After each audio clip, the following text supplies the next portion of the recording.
¿Qué tal? Muy buenos días, bienvenidos al programa donde repasamos la actualidad del Parlamento de Canarias. Esta semana conocemos a la portavoz del Grupo Parlamentario Socialista, Dolores Corujo. Corujo se ha referido a la polémica que se ha creado con el máster de la presidenta de la Comunidad de Madrid, Cristina Cifuentes. Además, la portavoz del PSOE ha defendido la necesidad de llevar a cabo en Canarias una reforma del sistema electoral. También se ha mostrado partidaria de aplicar una tasa turística en el archipiélago, como ocurre en Baleares, que se destine a diversas políticas. Busquemos con esos ingresos políticas serias de conservación, de mantenimiento, de formación, de políticas medioambientales. Hablamos de una ley, por ejemplo, de cambio climático que el Grupo Socialista en el Parlamento aquí estamos trabajando sobre ella y esperamos presentarla lo antes posible. El consejero de Obras Públicas y Transportes, Pablo Rodríguez, pidió a todos los grupos políticos con representación en el Congreso que apoyen el aumento del descuento de residentes del 50% al 75%. En comisión parlamentaria, Rodríguez dijo que el Gobierno defiende la puesta en marcha de la herramienta que mayor impacto cause en el bolsillo de los canarios. El Cabildo de Tenerife acogió esta semana la fase insular del segundo concurso regional de debate escolar. Los alumnos del IES El Sobradillo y el CEO en Vilaflor defendieron mociones relacionadas con los Objetivos de Desarrollo Sostenible de la ONU. El Sobradillo será el encargado de representar a Tenerife en la final regional que tendrá lugar en el Parlamento el 10 de mayo.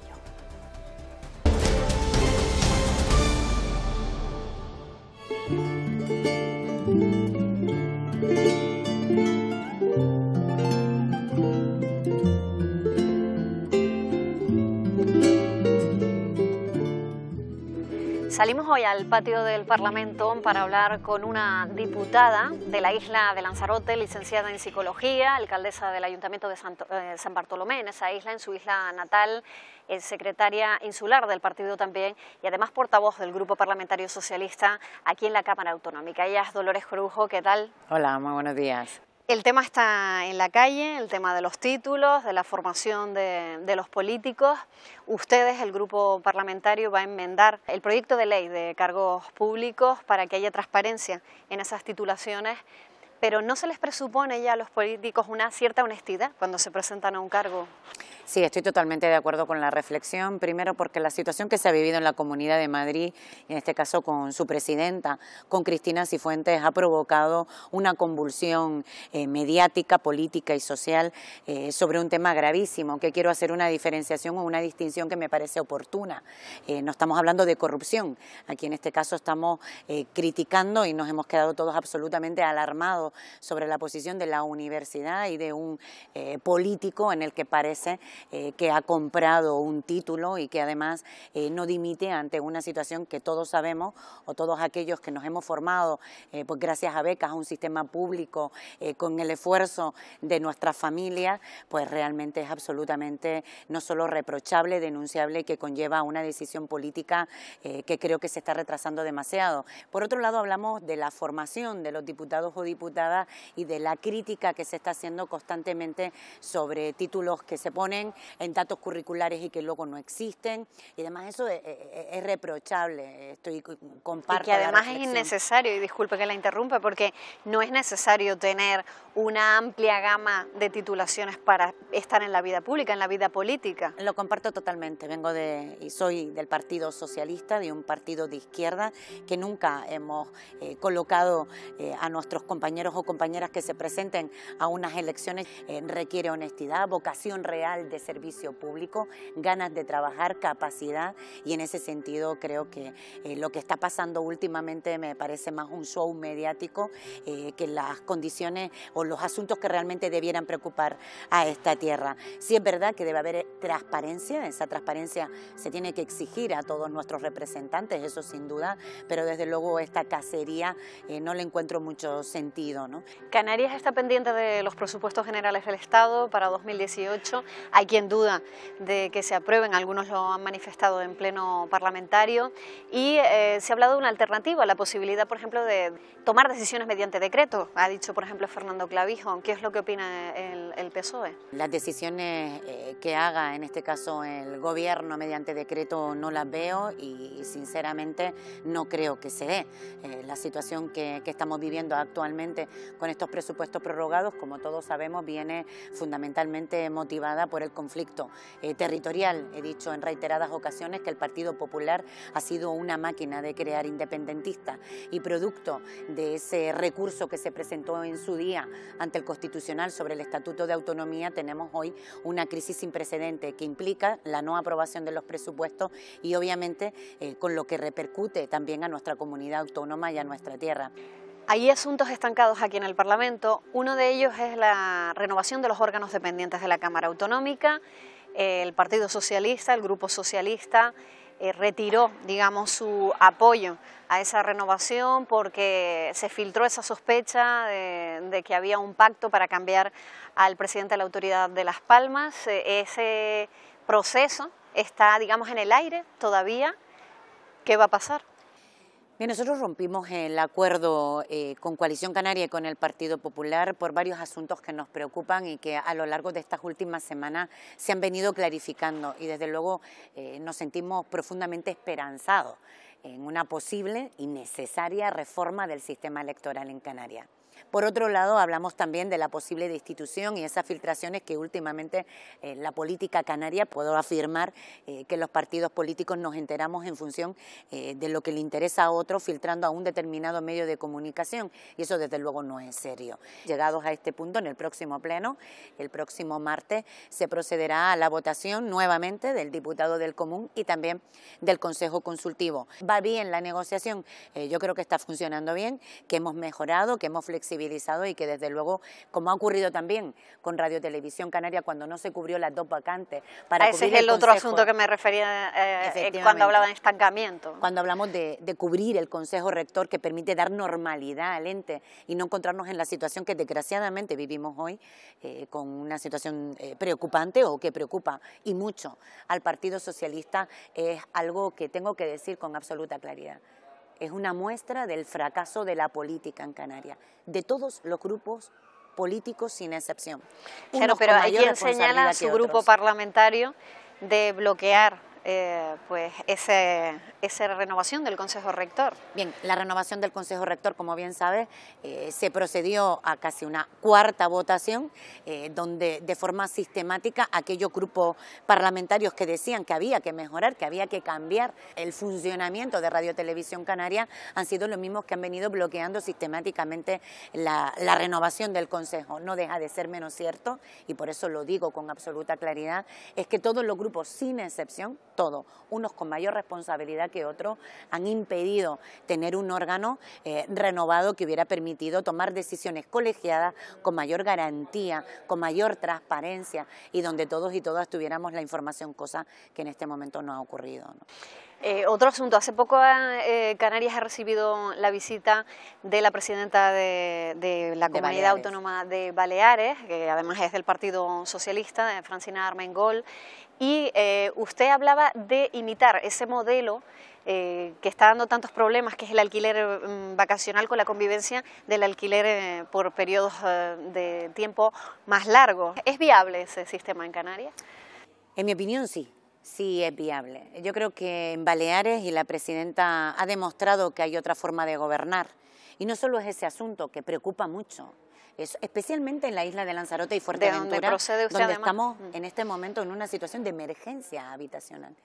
Todas las personas que nos están escuchando, les invito a que busquen en cualquier buscador una vivienda de alquiler en la isla de Lanzarote y Fuerteventura, y es dramático, no hay ninguna. No hay ninguna. Entonces, esta situación, en lugar de mirar hacia adelante... ¿Y si la hubiera, sería a precios desorbitados? A precios desorbitados, además de expulsar a todos los trabajadores y trabajadoras de sus zonas, de donde han vivido durante muchísimos años en un alquiler, y que ahora, producto, obviamente, de un interés particular del propietario de tener mayor rentabilidad sobre esa vivienda, pues los expulsan. Los expulsan, y esta situación para el Ejecutivo no es importante para ellos. No hay una política política real de vivienda. Miren, yo de Baleares destacaría varios asuntos que me parecen fundamentales porque ponen un punto de diferencia tan grande y abismal con Canarias. Demuestra que este gobierno es un gobierno, que siempre he dicho, un gobierno de derecha. ¿Y por qué? Miren, algo que cuando fuimos a Baleares, la primera pregunta que yo le hice a la presidenta, ¿cómo has conseguido ese gran pacto social, político y económico con las patronales y con los sindicatos en tu tierra? ¿Cómo lo conseguiste? Y me decía, se trata de voluntad política, que no podía ser que con niveles de ocupación históricos como ocurre aquí en Canarias, con 16 millones de turistas, tengamos salarios como los que tenemos. Hablamos de un modelo como la aplicación de la tasa turística. No sé si nos estamos dando cuenta cómo este gobierno gobierna para unos pocos, para quienes tienen, y desde luego ese 44,6% no ha habido acuerdo tampoco en ese asunto, en la implantación de la tasa turística. Porque no interesa incomodar a los poderes económicos. Ese es el objetivo real. Sin embargo, resulta curioso porque hay en islas en las que ya se cobra una tasa turística, o por lo menos de manera simbólica, como en Lanzarote, donde se cobra entrada pues para visitar, por ejemplo, el Parque Nacional o para ver algunos de los sitios turísticos que existen en la isla. Claro, esas son decisiones que en su momento adoptamos en la isla de Lanzarote, que nada tiene que ver con una tasa turística, es una tasa para una visita de un parque que además... Pero realmente en cualquier país del mundo y en cualquier lugar de España la gente paga para poder ver... Y nadie lo discute, no son los que no lo discuten, sino que además el lanzaroteño y la lanzaroteña nos sentimos profundamente orgullosos de esas iniciativas porque fuimos pioneros, igual que fuimos pioneros con la moratoria, con la política territorial, con la sostenibilidad y con el respeto a nuestro medio. Busquemos con esos ingresos políticas serias de conservación, de mantenimiento, de formación, de políticas medioambientales, y en esa línea también seguimos trabajando. Bueno, le pediría que en un minuto me resumiera cuáles son las expectativas del Partido Socialista de cara a la cita electoral de 2019, que parece que queda mucho, pero está ahí a las puertas. Bueno, yo creo que el proyecto de Coalición Canaria es un proyecto agotado, un proyecto desilusionante, que llevan demasiados años, décadas en el gobierno, y que esta tierra merece tener un gobierno distinto. Y estoy convencida que los ciudadanos y ciudadanas de Canarias saben quiénes somos. Por tanto, no tengo ninguna duda de que el Partido Socialista en las próximas elecciones será la primera fuerza, no solo como ahora en voto, sino también en escaño. Bueno, pues tras esa reflexión la invito a que nos demos un paseo por aquí, por este patio del Parlamento, que pocas veces se puede visitar en un día como este. Cierto, un día precioso.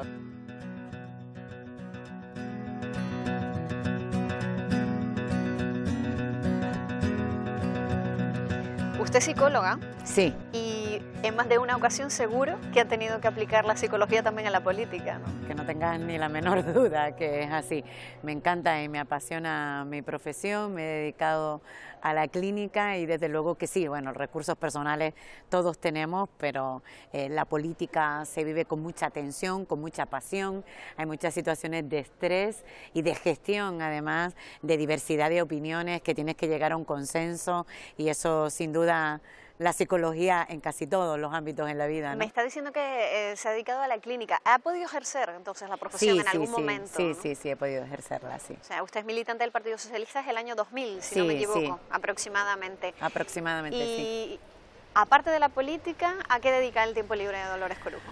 Pues a compartirlo con mi familia, con mi marido, con mi familia, y me encanta buscar esos espacios de irnos a almorzar, de darnos un paseo, de las pequeñas cosas que antes no valorabas tanto porque tenías mucho más disponibilidad y que ahora lo haces con muchísimo más, con más ganas, ¿no? Porque usted además vive en Lanzarote, sigue residiendo en su isla natal, ¿no? Sí, sí. Un rincón favorito, sin duda para mí, es La Jeria. Hay lugares donde les invito a ir a tomar un buen vino o un buen café. Eso le iba a decir, que eso es zona de vino, ¿no? Sí, sí, un sitio precioso y donde además te permite desconectar, ¿no? Me da mucha paz. ¿Cómo se ve en 10 años? ¿Seguirá haciendo política? Bueno, no me gusta proyectar demasiado. Creo que además no es bueno. Yo creo que mientras uno tome una decisión hay que hacerlo con responsabilidad, con dedicación. la política requiere eso, mucha dedicación y mucha renuncia también en lo personal, eso sin duda. Por tanto, vivo el momento, proyecto desde la responsabilidad en la gestión más a corto o a largo plazo, pero en el ámbito político personal creo que se darán, según vayan dándose las circunstancias, tomaré una decisión en una dirección o en otra. Bueno, pues estaremos para ver cuál es ese camino que escoge en el futuro. Gracias por recibirnos aquí en el Parlamento de Canarias. Gracias a ti, un placer.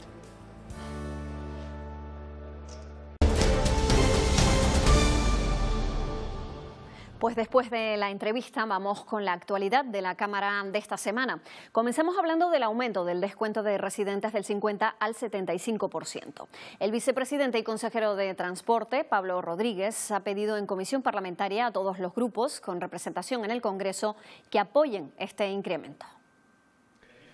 Los 6 grupos parlamentarios se han alineado con diferentes matices a favor de bonificar hasta el 75% el precio de los billetes para residentes en los vuelos Canarias Península. Creemos que es una medida que debe aprobarse ya de una vez por todas para que los canarios podamos tener una mayor cohesión con Europa y con el resto de España. Los grupos con mayor presencia en el Congreso plantearon sus posiciones ante la tramitación del proyecto de ley de presupuestos generales del Estado que tiene lugar en la Cámara Baja. Hemos presentado enmiendas en el Congreso, enmiendas a la ley del REF, porque pensamos que esto es algo que debe quedar registrado en una ley y no a expensas pues, de medallas políticas a cualquier precio negociando en los presupuestos cada año. Es evidente que todo pasa porque los presupuestos generales del Estado se aprueben, ¿no? Y está muy bien poner en solfa los presupuestos generales del Estado, que son los presupuestos, en fin, peores del mundo mundial, por un lado en Madrid y por otro lado en Canarias, reclamar que se aplique una de las medidas que está prevista en los presupuestos generales del Estado. En cuanto a los presupuestos, malas noticias. Mi grupo parlamentario no va a aprobarla, pero sí vamos a presentar la enmienda del 75% y la vamos a apoyar. En el caso que la presenten otros grupos parlamentarios, por supuesto, vamos a apoyarla. Los grupos nacionalistas se preparan también para hacer valer su voto si las circunstancias les favorecen en el trámite presupuestario. Está en ese compromiso el que el Gobierno de España se comprometía a estudiar la posibilidad del establecimiento o de la aplicación de tarifas de referencia para los vuelos Canarias Península. Por supuesto, Nueva Canarias va a seguir en la misma línea. Todos creemos que compartimos también la necesidad de estabilizar y de anclar de manera permanente esta cuantía de las subvenciones hasta el 75%, para que no se convierta en una reivindicación cíclica. El Gobierno expuso a la Comisión los que considera 3 instrumentos principales para conseguir bajar el precio de los billetes en la ruta Canarias Península. Uno es hacer exactamente lo mismo que se ha hecho en el interinsular, aumentar del 50 al 75%. En primer lugar, ahí ya hemos visto en la evolución que tiene una incidencia en los precios de manera clara. Está la bonificación de tasas que pagan directamente las compañías por operar en los aeropuertos. Eso ya se hizo durante el último mandato del Gobierno de Zapatero y tuvo una incidencia en que no a lo mejor tuvo una incidencia directa en el precio, pero sí tuvo una incidencia directa en que más compañías se incorporaron en ese momento a operar en el corredor Canarias Península. Y por último analizamos también, como decía el señor Cabrera, la posibilidad de instalar una obligación de servicio público entre Canarias Península. El establecimiento de una obligación de servicio público requiere autorización de la Comisión Europea al afectar a la libre competencia.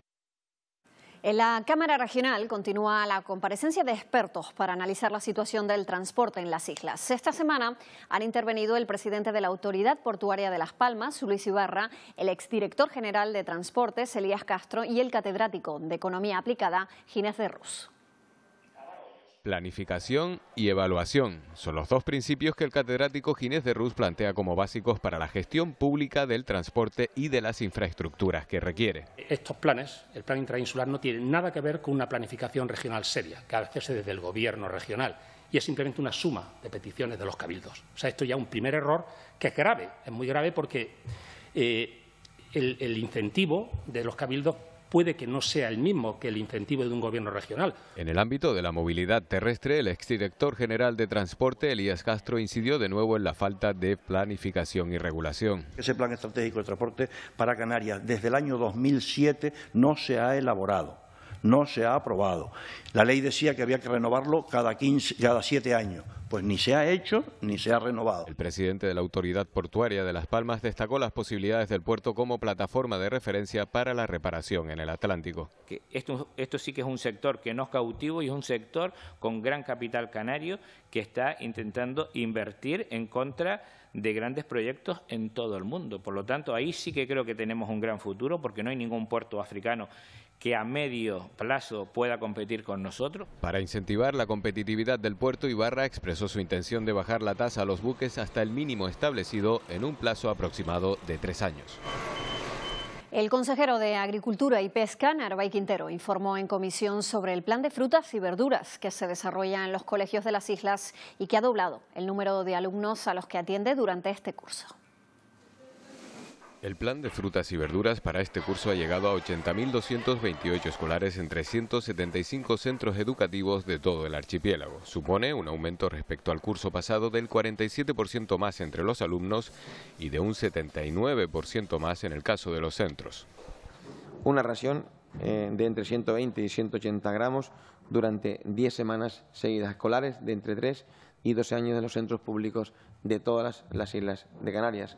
Los productos que se reparten son frescos, preferentemente del entorno está el centro educativo, de temporada.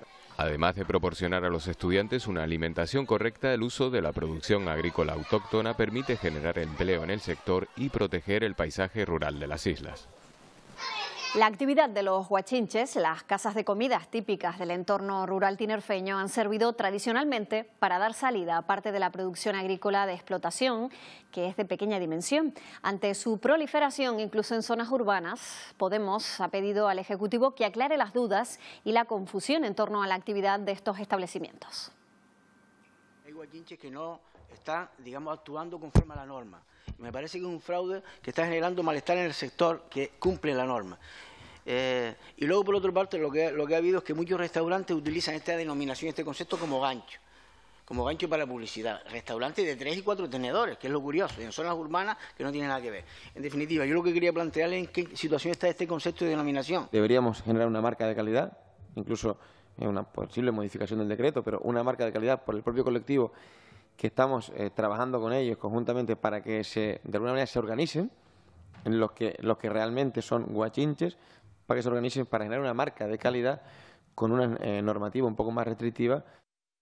Los representantes de las principales asociaciones de pesca recreativa han expuesto ante la Comisión la situación del sector. La creación de una oficina del recreativo y la reforma de la ley que rige esta actividad están entre sus principales reivindicaciones. Mejorar la ley de pesca recreativa, yo creo que hay que mejorarlo. Y en cuanto a qué esperamos del Gobierno, hombre, que haga eso, que mejore la ley de pesca recreativa, que realmente se entienda la pesca globalmente, que los recreativos tenemos un grupo muy importante, tiene un valor económico muy importante. Para defender los intereses del sector recreativo y para concienciar a la población habría que crear la oficina del recreativo, es decir, una oficina que se dedique específicamente a educar, entre otras cosas, y ser interlocutor con la Administración. Nueva Canarias y el Partido Socialista han anunciado iniciativas legislativas a fin de que se establezca en Canarias una tasa turística. Hasta el momento, el criterio del Ejecutivo es contrario a esta medida. Nueva Canarias ha expuesto su proposición de ley en comisión y ha pedido la comparecencia del consejero de Turismo, Isaac Castellano, para que lo explique. El pasado 8 de febrero, Nueva Canarias registró por segunda vez una proposición de ley planteando el establecimiento de una tasa turística. Un mes después, el Gobierno emitió un criterio desfavorable a la toma en consideración de la iniciativa. Nosotros contamos con un impuesto indirecto, en este caso el IGIC, que gravaría exactamente el mismo hecho imponible que plantea la tasa turística, es decir, la estancia de los turistas que deciden visitar Canarias. Los grupos se posicionaron con claridad en el debate. A favor de la tasa turística se sitúan Nueva Canarias, el Grupo Socialista y Podemos. El impuesto que se regula en la proposición de ley es la estancia en los establecimientos turísticos, o sea, un impuesto que grava el hecho de la estancia en sí. Sin embargo, el IGIC lo que grava son otras cuestiones, como son las entregas de bienes y prestaciones de servicios realizadas en Canarias. Mi grupo parlamentario entiende que sí aconseja una tasa turística que permita reforzar las condiciones y el entorno. Abogamos, señor consejero, por un cambio en la estrategia turística. Si utilizamos un tipo medio de €1 para el año 2017, que acaba de finalizar, y donde hemos recibido 16 millones de turistas, con una estancia media de 7 días, la recaudación de este impuesto podría rondar los 112 millones de euros anuales. En contra del impuesto sobre la estancia en establecimientos turísticos alojativos de las islas se encuentran el Grupo Nacionalista, el Popular y el Mixto. Pues la postura de nuestro grupo ha quedado manifestada pues ya en varias ocasiones, pues por mi parte, incluso también por manifestaciones de parte de nuestro portavoz, y es que no estamos de acuerdo con la introducción de una tasa turística. Hemos hablado de importantes ingresos vía IGIC turístico y, consciente de esas dificultades vividas en los últimos años, no parece razonable imponer tasas a la actividad turística, impuestos, para seguir engordando las arcas públicas a la vez que restando competitividad al sector empresarial. La tasa es una opción respetable, pero el Grupo Nacionalista Canario también ha puesto sobre la mesa la opinión de las patronales turísticas, que nos advierten del efecto negativo que podría tener este nuevo impuesto en caso de aplicarse. De hecho, en Baleares, la propia patronal turística se ha planteado recurrir esta norma en los tribunales. De cara al verano, el Gobierno prevé que la bajada del turismo británico a causa del Brexit sea compensada con un incremento notable en la llegada de turistas alemanes y peninsulares. El viernes, la consejera de Empleo, Políticas Sociales y Vivienda, Cristina Valido, habló en comisión parlamentaria sobre los criterios para declarar en desamparo a menores en situación de pobreza y exclusión social a petición del grupo de Podemos. También se analizó en esa comisión el informe de UNICEF. Cristina Valido asegura que declarar en desamparo a menores en situación de pobreza y exclusión social no se hace a la ligera, sino tras analizar varios informes. Durante la comisión, los grupos también han tratado el plan de formación, práctica y empleo que aún no se ha puesto en funcionamiento. Jóvenes que están pendientes porque se les dijo que se les había cogido para un puesto de trabajo de 2 años y que están esperando una situación precaria durante 8 meses.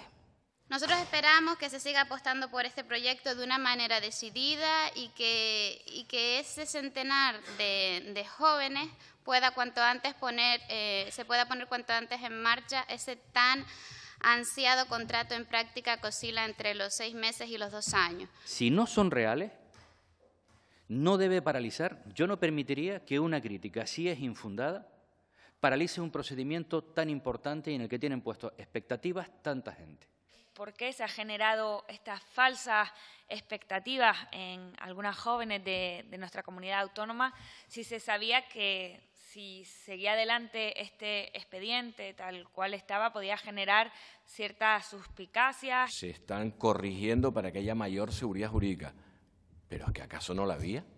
¿Qué es lo que sorprende? Es decir, ¿cómo es que sacamos un proyecto que no está revisado y que no tiene los procedimientos claros y que no hay igualdad? No hay informe desfavorable de función pública, lo que hay son unas advertencias. Lo que se está trabajando es despejar las dudas y eso es lo que tiene que hacer la Administración. Yo asumo la responsabilidad de que cuando conozco ese informe con esas advertencias, digo al Servicio Canario de Empleo, que tiene un documento muy interesante que también le voy a hacer llegar, donde discrepa de la consideración de empleado público de estas personas. En la comisión también se dio a conocer el informe Infancia UNICEF en Canarias, donde el archipiélago se sitúa entre los primeros puestos a nivel nacional en exclusión social. En el resto del país vemos cómo ha ido descendiendo en los últimos años. Desgraciadamente en Canarias ha ido aumentando. Y eso es un elemento que nos debe reforzar, la necesidad de implementar algunas medidas. Según los datos, casi 150.000 niños canarios están en riesgo de exclusión social. Solo 3 municipios de las islas tienen el título de Ciudades Amigas de la Infancia. El presidente del PP en Canarias, Asier Antona, ha reconocido esta semana que retiró de su currículum un título de posgrado que no tenía. Según sus palabras, actuó con honestidad al detectar una inexactitud, ya que aunque cursó la mayor parte de sus estudios, le faltó el trabajo final. De la manera más honesta, pero también más transparente, a través del gabinete de prensa de la Presidencia del Parlamento, para que esa incorrección se corrigiera. Tenía que presentar un trabajo final de todos estos periodos en Madrid. No pude presentarlo en Madrid por las circunstancias que fuera, porque yo ya estaba en Canarias, y eso es todo lo que ha ocurrido. Y sobre este asunto hemos podido hablar con otros grupos parlamentarios de los diferentes partidos para conocer cuál es su opinión sobre el revuelo que se ha generado en torno a su formación académica. La sombra de la duda se ha proyectado sobre los méritos académicos de los diputados también en el Parlamento de Canarias. Desde el Partido Popular buscan recuperar la confianza. En el ánimo de ser más transparente y desde luego recuperar la credibilidad ante la sociedad, pues se deberían de arbitrar medidas para poder acreditar los méritos o titulaciones académicas. Hay que contestar con la verdad, decir todo sobre la marcha, rápido, ¿no? Para que la ciudadanía tenga credibilidad no solamente en las personas afectadas por esos asuntos, sino también en la vida política. Seamos sinceros con nosotros mismos y no adulteremos la realidad de las cosas. Por tanto, sí vamos a apoyar todo lo que sea para hacer transparente nuestros títulos. Y apoyo el que haya que acreditar lo que se pone en el currículum, independientemente de que haga falta o no haga falta, porque se ha dado una circunstancia de verdad que para mí es asombrosa. El Partido Socialista enmendará la ley de altos cargos para exigir transparencia en los currículos. Todos aquellos que nos hemos formado, pues gracias a becas, a un sistema público, con el esfuerzo de nuestras familias, pues realmente es absolutamente no solo reprochable, denunciable y que conlleva una decisión política que creo que se está retrasando demasiado. Podemos, por su parte, pide la relación de los currículos que hayan sido modificados en el portal de transparencia y también los máster, cursos o becas facilitados por el Gobierno. Estamos acostumbrados a tener que demostrar mediante algún tipo de acreditación cuando quieres acceder a una oposición de la comunidad autónoma o a una entrevista de trabajo este tipo de titulaciones y por tanto entendemos que es perfectamente aplicable al Parlamento de Canarias. La jefa de Servicios de Personal, Documentación, Biblioteca y Archivo del Parlamento de Canarias es la que en estos momentos compulsa los títulos y diplomas que los diputados están llevando por iniciativa propia a la institución. Pues también de este asunto habló esta semana la portavoz del Grupo Parlamentario Podemos, Noemí Santana. Otra de los temas que ahora mismo está generando más controversia y que está de actualidad, que es la revisión de los currículum vitae y las titulaciones de los cargos, tampoco se contempla en esta ley. Por lo tanto, nosotros entendemos que esta es una ley light, ¿no? Es una ley completamente descafeinada, un ejercicio de maquillaje absoluto y estamos completamente defraudados. Creemos que esta ley no sirve para nada. La consejera de Educación, Soledad Monzón, ha asegurado en comisión parlamentaria que se han regulado las enseñanzas artísticas y ha hecho hincapié en la inclusión de las clases de timple en el nivel elemental de los conservatorios de música. Monzón ha insistido también en que las enseñanzas profesionales se han incrementado en los últimos años. Respecto a las obras RAN, que son las reformas, acondicionamientos y mejora de los colegios, ha dicho que contarán con nuevas partidas presupuestarias. Ahora cuando justifiquemos la parte que hemos gastado de los 10 millones del PIEC del año pasado, todo el sobrante nos lo van a incorporar y contaremos pues con nuevas partidas. Y además, pues como ustedes saben, en los presupuestos generales del Estado están incluidos los 42 millones, recuperamos el convenio con el Estado, 42 millones con los que podremos hacer muchísimas obras RAM. El consejero de Economía, Pedro Ortega, dio cuenta esta semana de los programas y líneas de financiación con las que el Gobierno busca estimular la vocación científica entre la población escolar. Ortega explicó las líneas generales de las iniciativas que el Ejecutivo desarrolla en colaboración con colegios, centros de enseñanza secundaria y universidades. El consejero destacó también el aumento del presupuesto destinado a investigación durante este ejercicio. Hemos pasado de los 27,7 millones de euros que teníamos en el 2017 a 31 millones de euros en el 2018. Pero además eso supone una subida del 11%, con lo cual significa que le estamos dando cada vez más importancia. El 7% de los canarios tiene discapacidad, según datos del Ejecutivo, y un 43% de ellos acude a centros de día o a residencias. Pero el Gobierno apuesta por favorecer la autonomía de estas personas y por eso promueve la puesta en marcha de hogares tutelados y funcionales. Unas 5.500 personas con discapacidad acuden a centros públicos, algunas solo por el día y otras de forma residencial. Pero desde el Gobierno de Canarias se quiere procurar una mayor autonomía a quienes puedan llevar una vida independiente. Están naciendo nuevos recursos llamados pisos tutelados, hogares funcionales, que proporcionan una salida importante a las personas con discapacidad, con más autonomía, con más independencia, con menos discapacidad intelectual. Es un asunto sobre el que se ha debatido este jueves en comisión parlamentaria. Donde se preste el servicio a través de conciertos, debemos de mantener las inspecciones y un control detallado de que se cumple con las exigencias de calidad del servicio. Sigue habiendo una parte del vaso vacío. Y para la gente que está en esa parte del vaso, no valen las estadísticas. Que tiene que dedicarle mucho empeño y mucho esfuerzo y también muchos recursos, porque lo que hay actualmente no está funcionando. Yo soy una fiel defensora de que lo que tenemos que hacer es poner los recursos lo antes posible para que las personas puedan estar en las condiciones dignas. Merece una atención específica estas dos prestaciones, tanto el recurso residencial como el centro de día. Sí creo que lo que tenemos que tener es un buen plan, que planifique un trabajo horizontal, no solo del Gobierno de Canarias, y aquí quiero pararme un momento, nos olvidamos muchas veces de que esto es una competencia compartida. Valido ha destacado la calidad del servicio que se presta en los centros públicos. Por su parte, la directora de ADEPSI, asociación que atiende a personas con discapacidad, ha pedido que la Ley de Servicios Sociales se apruebe cuanto antes y que la atención que se presta en Canarias no solo sea asistencial. Continúa el concurso regional de debate escolar centrado en la elaboración y defensa de iniciativas políticas relacionadas con los Objetivos de Desarrollo Sostenible de Naciones Unidas. Hoy nos centramos en el debate desarrollado en Tenerife entre el IES El Sobradillo y el CEO Vilaflor. Ahora solo queda esperar al próximo 10 de mayo para la final regional en el Parlamento, con la participación de los ganadores de cada isla. En los recreos los alumnos se dividen entre chicas y chicos, los chicos juegan baloncesto, fútbol y las chicas se quedan en las gradas hablando, comiendo o viendo a los chicos jugar. Esta alumna del IES El Sobradillo defiende una propuesta de igualdad entre hombres y mujeres. Para expresarse mejor delante del jurado, ella y sus compañeros han trabajado al salir de clase. Y horas por la tarde, nos hemos quedado por la tarde porque no tendríamos que hacerlo. Han sido horas extras de estudio, pero aseguran que merece la pena.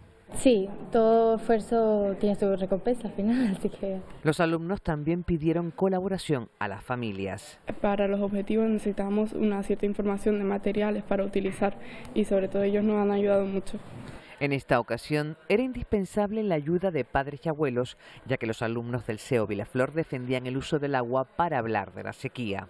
Unos objetivos para intentar combatirla y que no vuelva a pasar. En estos debates es primordial escuchar y respetar las opiniones de los demás. Publicidad efectiva hacia las mujeres que contribuye a los estereotipos de género. Esto es una foto de una publicidad. También se busca que los jóvenes resuelvan conflictos mediante la palabra y la argumentación. Añadir material de bombeo y tubería para que esa agua que está fuera del municipio llevarla al municipio. La construcción de opiniones y propuestas es valorada por el jurado. Cómo defienden ellos la parte oral de sus propuestas, una de ellas, desde luego las dos muy vinculadas a lo que hace falta en este momento en Canarias y que tenemos esos problemas como son el debate del agua y también un tema candente que es el de la coigualdad entre hombres y mujeres. Actuará como secretaria, en este caso, doña Estefanía Castro. Tras un duro debate, el IES Sobradillo representará a Tenerife en la final del segundo concurso regional de debate escolar. Pues hasta aquí nuestro tiempo. Volvemos la próxima semana con el repaso a toda la actividad parlamentaria.